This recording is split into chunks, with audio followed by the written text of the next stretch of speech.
Hare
Rama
Tonight's topic is watering the seed.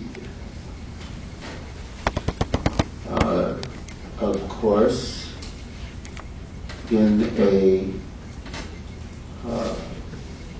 talk on gardening, we might expect the title to be literal, but in a talk on Bhakti Yoga, the title is figurative. So what is the seed? What is the soil that it is planted in? Who is the gardener? And what is the water?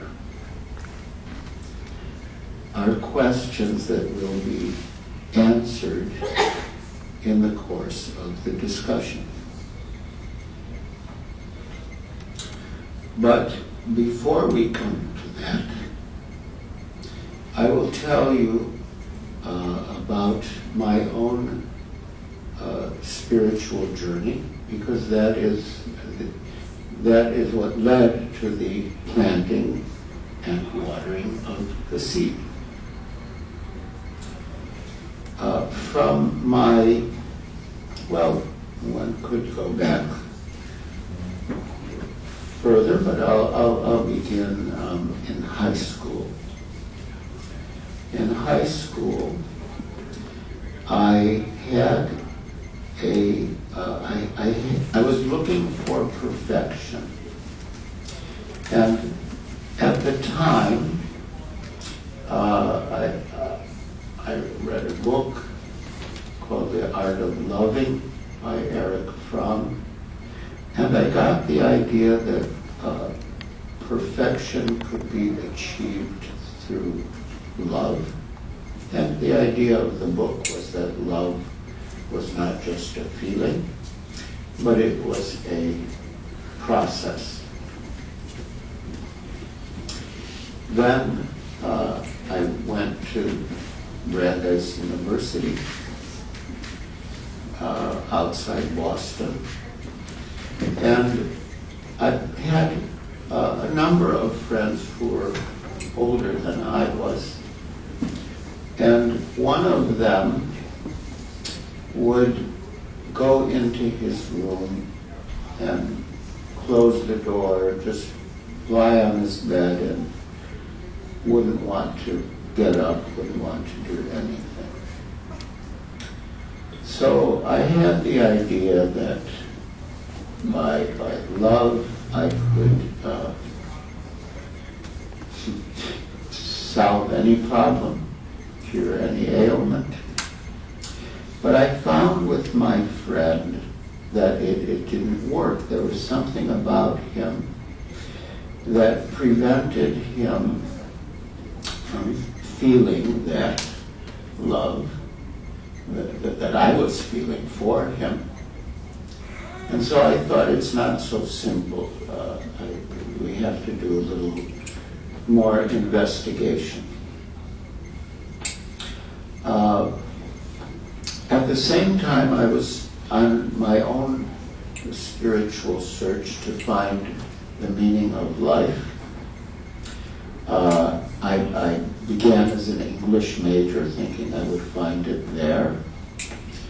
But the discussions were more on technique and history, and not on the meaning of life. So then I thought I would try the philosophy department. But there too, a lot of the discussion was about linguistics and the meaning of words. Anyway, it wasn't there either. And then I thought I'll try the psychology department. And there I actually found what I was looking for. Because the chairman of the department was Abraham Maslow, and he was developing what he called a third force in psychology. Up until then, there were two main schools of thought. One was the behaviorists, who studied stimulus and response. Pavlov's dog, and at the time B.F. Skinner was the leader in the field. And then the other main branch was psychoanalysis, which studied, in broad terms, we could say, mental illness or diseased persons.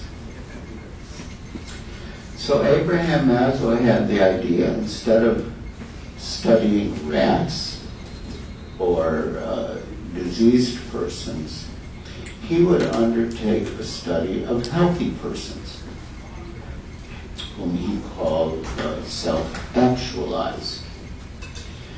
And in his study, he found certain characteristics common to them. And he developed a whole theory of a hierarchy of needs.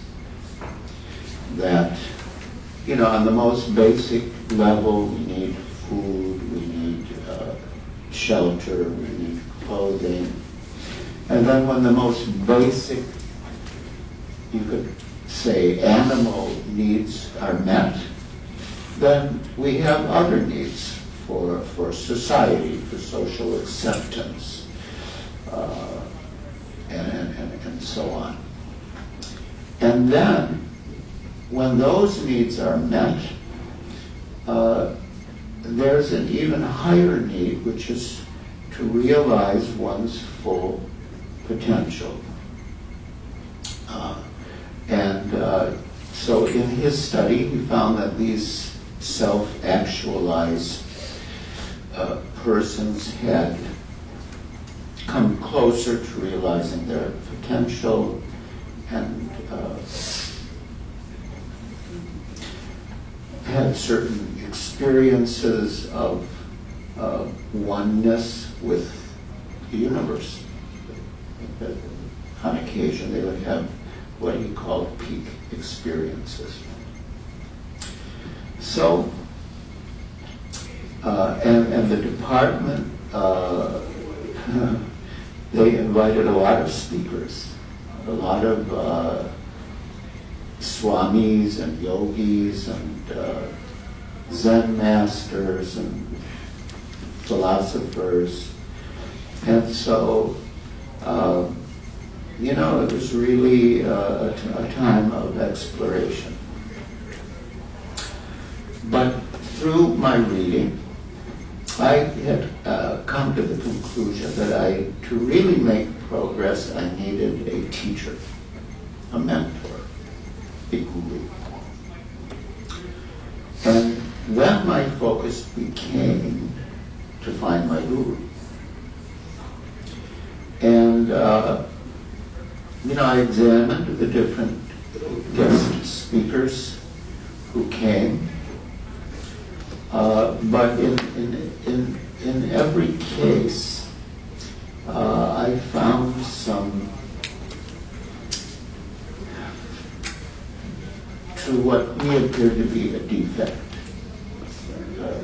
a fault that prevented me from accepting the person as the perfect master I was seeking. One person who came to the campus was very famous, and so he was there for a whole day, like a morning session for 3 hours and an afternoon session for 3 hours. And after the morning session, I approached one of my professors who lived in India and said that I wanted to meet so-and-so. He said, "Why do you want to meet him?" I said, "Well, I'm looking for a guru, and I want to know if he's my guru." And my professor said, "Well, he doesn't accept disciples. He doesn't even touch money." So I thought, there's something wrong. If he is in a position to help people, then why should he refuse? Because he wants to show that he's very renounced. So I thought, he's not my perfect master. Then, then a yogi came, and he was the picture of Indian spirituality. He had long hair and a flowing beard and a very beatific smile and a twinkle in his eyes. And so I went for his lecture. And I don't remember everything he said, but I do remember he said that by yoga, one can gain mastery over the involuntary muscles to the point where you can command your colon.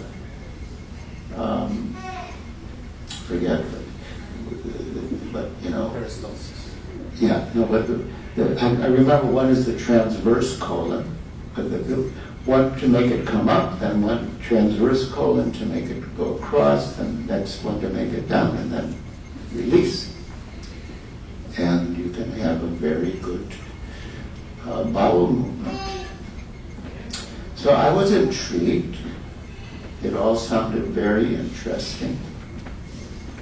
But I was thinking, is this really the goal? Is this really the goal? Anyway, let's see. So from the university, the Swami was going back to New York. So I asked if I could ride in the car with him. No, his car is full, but you can ride with some of his disciples. I said, okay, so got in the car with his disciples. And the main topic amongst the disciples was the different types of food they were missing since they joined the ashram. Top on the list was pizza. So I thought, this doesn't seem quite right. But anyway, they're just the students. We have to see the master. So I got to the airport, and there was the Swami, long flowing hair and beards, robes, beautiful flower garland, everything perfect. Very warmly embracing, I imagine a lady disciple, but a lady admirer. And I thought, he's not my perfect master. So then there was a Zen master who had been certified in Zen master from another Zen master as enlightened in Japan. So he was having a weekend retreat at his ashram.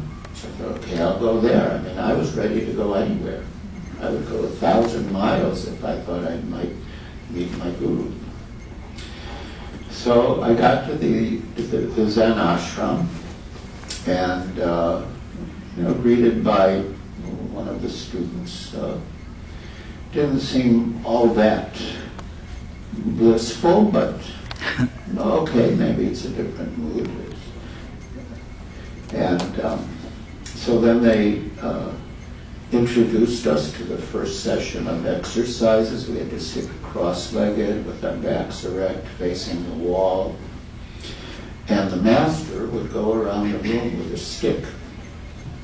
And if he detected that anyone was inattentive, they would get a whack from the master's stick. So I endured that. And then there was a lunch break. And so, there were like wooden tables with benches. And so, I sat at the master's table. And so one of the disciples was discussing an incident, and the master said, yes, I lost my temper. I shouldn't have lost my temper. So then I thought, this doesn't sound right.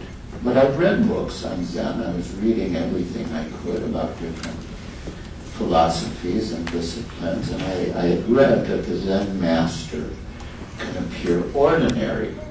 So I thought, well, this might be part of it. He appears ordinary. So,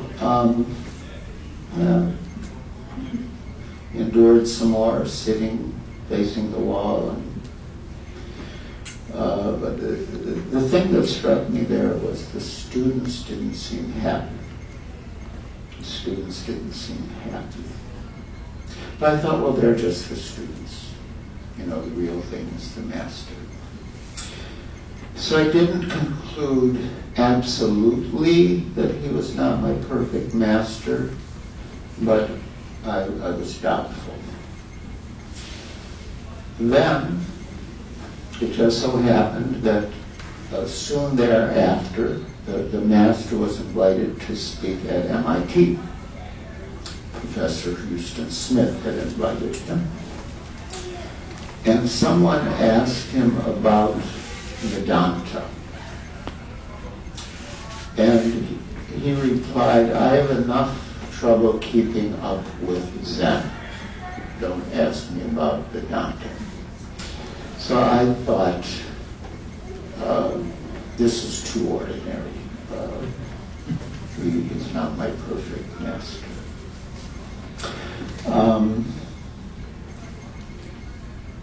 Maybe one more. There's quite a list. Maybe two more. But one more I thought, because we're in an academic setting here, so I heard that there was a professor at Antioch University in Ohio who was supposed to be an enlightened being. So I thought, okay, I'll try him. So I drove to Antioch, got there Friday afternoon, went to the professor's office. He was a professor of psychology. So I had a secretary and said, I want to meet the professor. She said, well, you can't meet him right now because he's playing golf.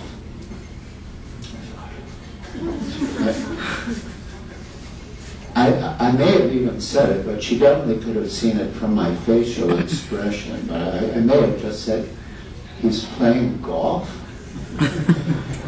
And she said, yes, that is his Zen. I thought, this is not my perfect master. So then I've come all the way, what to do. So I went to the student union, sat down and started to talk to people, and they said that they had just had a visit from a Swami, something Ananda. I've never been able to figure out what came before the Ananda part.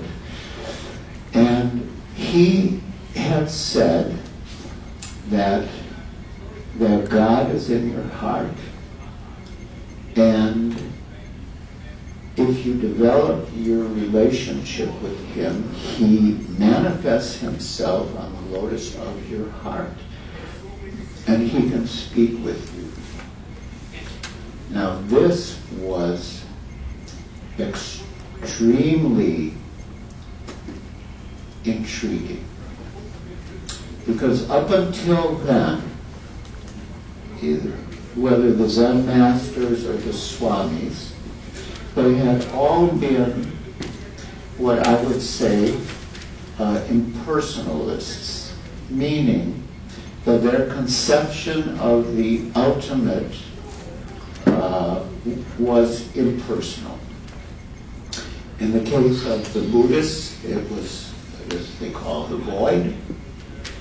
And in the case of the Swamis and yogis, it was some light, some nameless, formless light.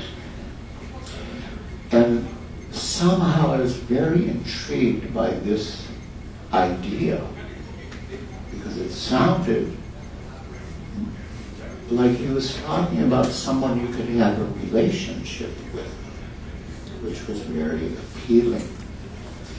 And that evening, I found someone to stay with in one of the dorms. I was thinking about that very deeply and like almost feeling that, yes, there is something in my heart that I can have a relationship with. So then I went back to Brandeis University, and but frankly, I'd practically given up hope. There was another thing that I had sort of a mental impression of what my guru looked like. I also had the idea, I'd gotten the idea, that you don't exactly, like your guru is there. You don't exactly choose him, like, okay, here's a box of candies, and which one do I want? Like, he's there. And, you have to find him, or he has to find you. And my guru, in this mental impression that I got from somewhere, didn't have hair.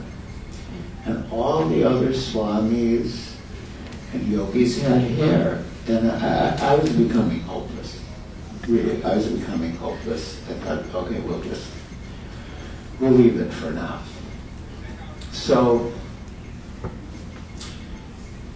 one evening, I had a plan to invite some of my friends, my best friends, over for dinner. And then we were going to go to a movie at Harvard Square. And there were some posters on campus. Lecture, Bhagavad Gita as it is, A.C. Bhaktivedanta Swami, such and such place, such and such time. And it was that night. But I was so disappointed. I wasn't even seriously thinking of going. But somehow, at the end of the meal, I kept thinking of that poster. And something inside me kept impelling me to go. And so I told my friends, I think maybe we should go to this lecture, and then we'll go to the movie. We'll go to the late show, but first we'll go to the lecture.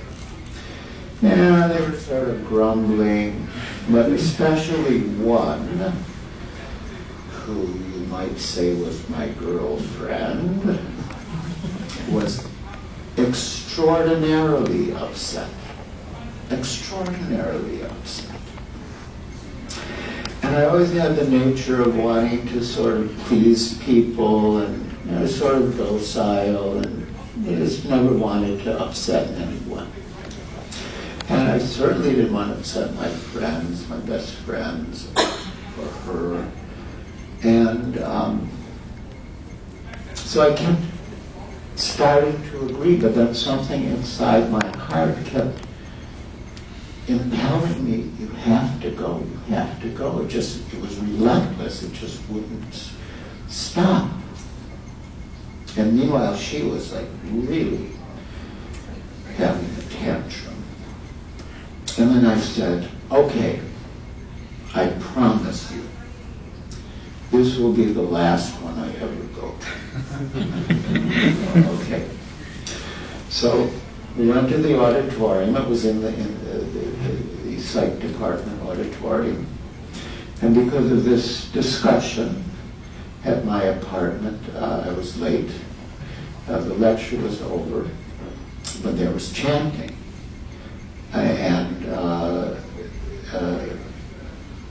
The architecture, I didn't particularly care for it at the time. It was a bare brick building inside.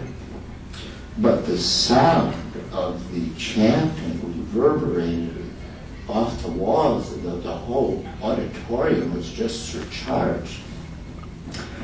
And one by one, students were getting up from their seats and jumping up on the stage and joining the chanting and dancing. So I stood up. I also felt like doing that.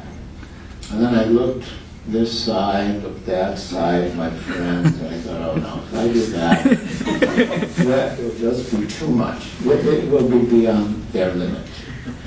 So I just stood up in place and sort of kept time and kept tune. So at the end of the lecture, one of the disciples made an announcement that if anyone is going to Boston or Cambridge, please meet us in the lobby because we need a lift. So I was going to the movie at Harvard Square, so I met the disciples, and I had a station wagon, so they all piled in. I mean, I don't even know how they fit, but they did.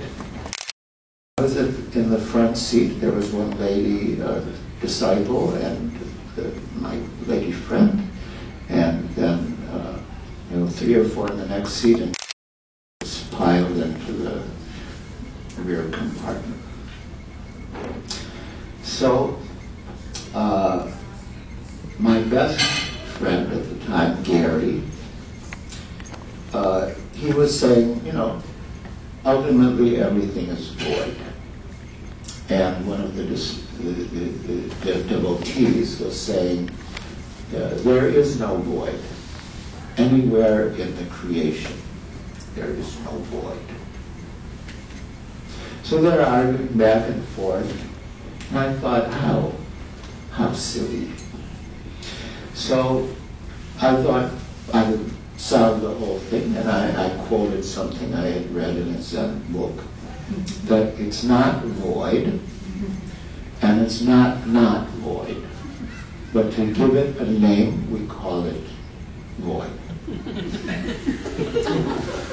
That profound statement had no effect whatsoever. And the two of them just kept on with their arguing. So I thought, okay, we've done what to do. So then I was having my burning question. So I asked the lady who was in the front seat. And,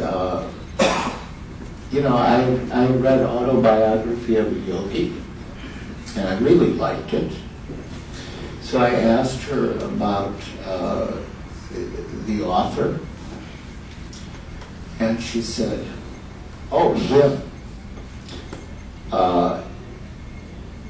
If you ever go to his ashram, you'll see there is a statue of Mahatma Gandhi, and it was credited as a worker for world peace. He wasn't a worker for world peace. He was working for India's political independence. He was a politician. He doesn't even know who Gandhi was. And she had a few more things to say. And I thought, wow, this is really powerful. Basically, she said he was a shopkeeper. Whatever you want, he has it in stock. You want karma yoga, he has that. You want jnana yoga, he has that one. Of course, Kriya yoga, Bhakti yoga, whatever you want, he has it in stock. Krishna, Rama, Ganesh, Durga, whoever you want, he has in stock. He's a good shopkeeper. Wow. So then I asked about Zen, and she said, this world is like a movie screen, and you are seeing images on the screen, and you're thinking it's real, but it's not real. But if you draw your consciousness back from the image on the screen, you'll see there's a beam of light. And if you follow the beam of light further back, you'll find that it comes to a point. And then beyond the point is a bulb and a person. So it's like she was saying that there's truth to what they say in Zen, that if you withdraw your consciousness from the world, you would come to a point. I mean, it's an analogy because it's not an absolute point, but behind the point there's a light, and behind the light there's a person. And I thought, wow, this is a better explanation of Zen than I'd read in any Zen book or heard from any Zen master. But it went further. So I thought, this is really special. And she was speaking with such authority. But I knew she couldn't, I mean, without her, she was just like a young girl. I knew she couldn't be speaking on her own authority. She must be speaking on someone else's authority. And I presumed it was the Guru. I thought, I have to meet the Guru. So we got to Harvard Square. I stopped the car and let the devotees out. And I suddenly realized I didn't have their address. I didn't have a phone number. I didn't know how to reach them. So I stopped the car, got out, ran after the devotees. And the first devotee I met, he was like in a very dreamy state. He said, you see all these people here? They're like sleepwalkers. They're walking in their sleep. They're going here and there, but they don't know who they are or what they're doing. And it was like, everything was so fascinating. And then, my focus on his words was broken by the loud honking of horns. I realized, oh my God, I blocked the traffic at Harvard Square. The cars were all backed up behind my red Rambler station wagon, and they're furiously honking their horn. And oh my God, quick, give me the address. They got it. Then I went to the temple, and the Swami gave a talk. I couldn't understand a lot of it because he had quite a thick accent. And also I wasn't so familiar with the topic. It was a little different from what I had been reading. But at one stage, he quoted a verse that said, out of many thousands of persons, one will seek perfection. And I thought, that's me. He's talking about me. So you can see I was a little proud. So then I asked my question. I said, there's so many swamis and yogis and masters, and each one is advocating a different method of self-realization. And each one says that his is best. So how do I know which is actually best? And Srila Prabhupada, as the devotees called him, Srila Prabhupada responded with a question of his own, which was, what is your goal? Do you want to become God, or do you want to serve God? And this was a very intelligent question, because I was asking, what is the best means? But the means has to fit the end. So he's asking, what is the end for which you're looking for the means? So, at that time, I I didn't really know what to say. But Srila Prabhupada himself said, if you want to become God, it means that you are not God now. So how can not God become God? He said, God is always God. He doesn't have to become God by yoga or meditation. And then he said, Krishna is always God. He's God when he's playing on the lap of Yashoda. He's God when he's speaking the Bhagavad Gita to Arjuna. He's always God. He doesn't have to become God by yoga or meditation. And then he said, God is within you. And if you want to serve God, He will help you. And then he said, if you sow the seed of service to God and water it by chanting, then God will give you all the favorable elements to make it grow. Sunlight and air and everything else. But then he said, but if you want to become God, you're only cheating yourself.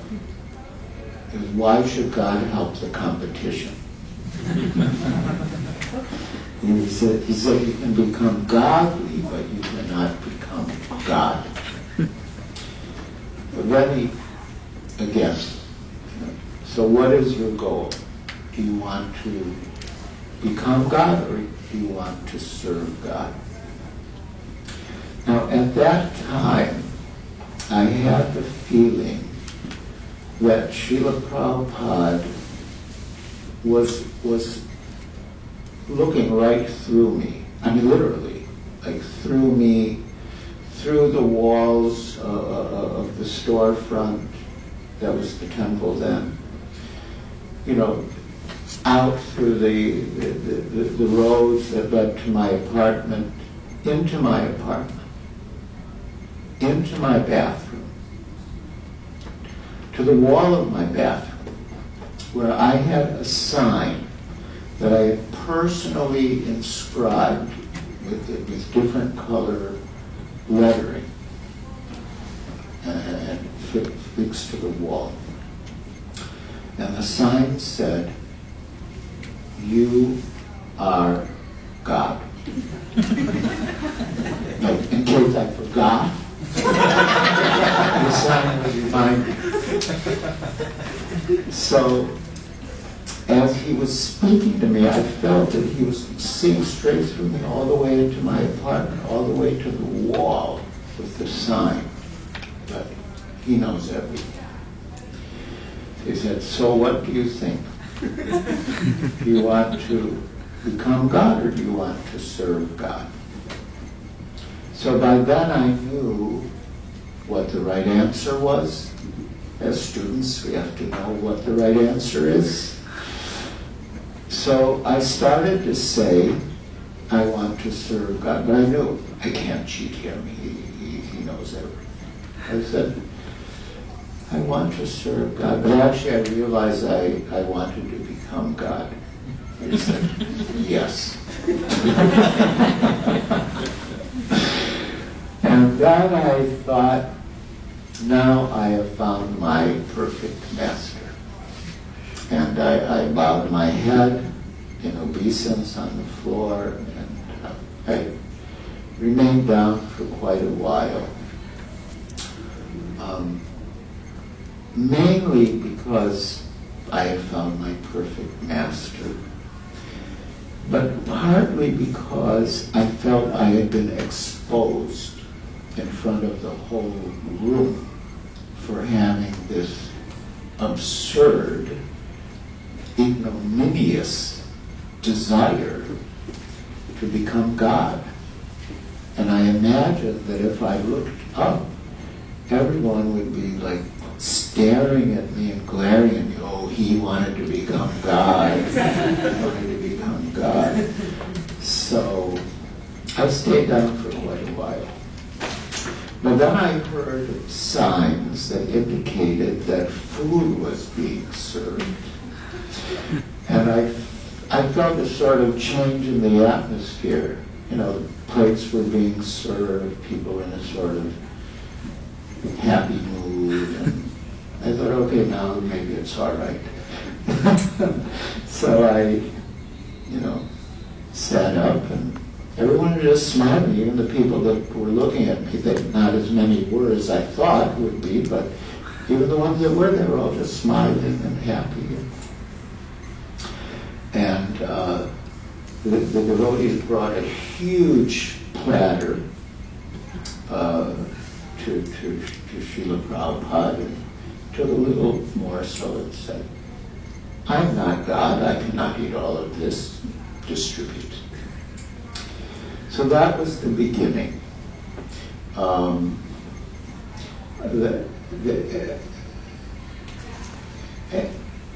that, you could say, was the moment that he planted the seed. The metaphor, later I found out that practically everything that Srila Prabhupada said could be traced back to sacred texts. And so the metaphor of the seed is also traced back to a sacred text. And the idea is that the seed is the idea of service to God, but more than the idea, it is the methods, the means and methods by which one can develop one's service to God and ultimately develop love for God, which really includes love for every living entity. And as Srila Prabhupada said in my first meeting with him, the water is the chanting of the Hare Krishna Maha Mantra, and also speaking about the transcendental subject and hearing about the transcendental science. So every second night, Srila Prabhupada would speak in the temple, and every second night he would speak at one of the universities.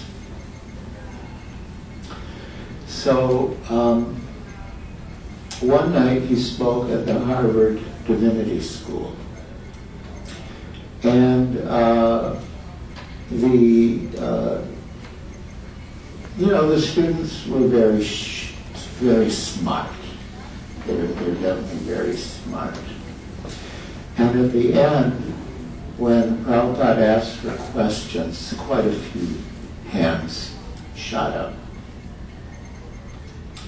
So one of them said, you're talking so much about chanting, but what will the chanting actually do to help the condition of people? And then he spoke about the Russian Revolution. That really did something for the people. And Srila Prabhupada said, well, maybe temporarily, but things will get worse.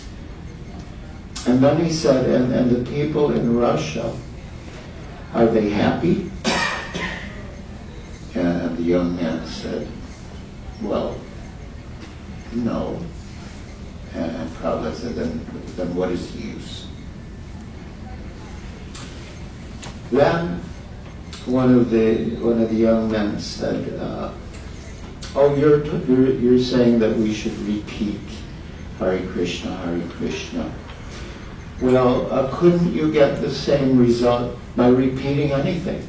Couldn't you get the same result by chanting? 1, 2, 3, 1, 2, 3, 1, 2, 3. And Prabhupada chuckled and he said, you can try chanting, you can try counting, and when you get tired of counting, you can try chanting. So one by one, I would say he disposed of their questions. And each time there is sort of a little wave of incredulity, appreciation, astonishment.